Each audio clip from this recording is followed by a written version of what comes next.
les ingrédients pour faire la choucroute à ma façon. On va maquiller la cocotte avec le saindoux.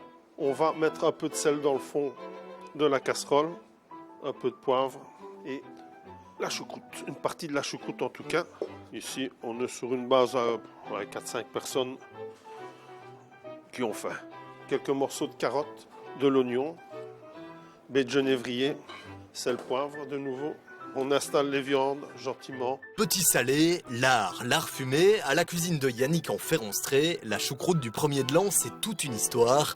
Le chef a tous les bons plans. Les saucisses et la saucisse polonaise, après, comme sont déjà cuits, si on les met pendant, vont être trop cuits, les saucisses vont exploser. On peut prendre des vins d'Alsace, mais moi j'ai pris un muscadet qui me convient très bien. La bouteille y passera à mon avis sans problème.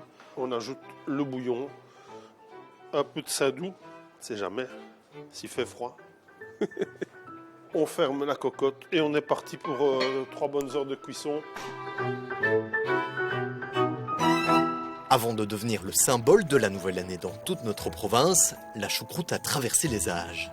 Ça vient probablement de la Bavière et on en a déjà des premières traces au 10e, 11e siècle. On ne l'appelait pas encore choucroute, on l'appelait Kumst, ce qui veut probablement dire compost. Et il s'agissait de choux entiers, soit enterrés, soit mis dans des barriques. Avec du sel, et donc là ça fermente et ça donne la choucroute. En province de Liège, les plus jeunes ont toujours connu cette tradition.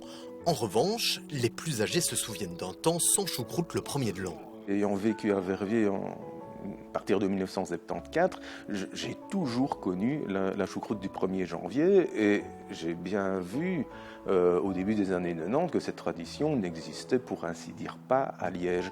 Et donc c'est à la fin de ces années 1990 que j'ai pu remarquer que cette tradition arrivait en force. Pleine de vitamine C, très digeste, la choucroute se conserve également très bien.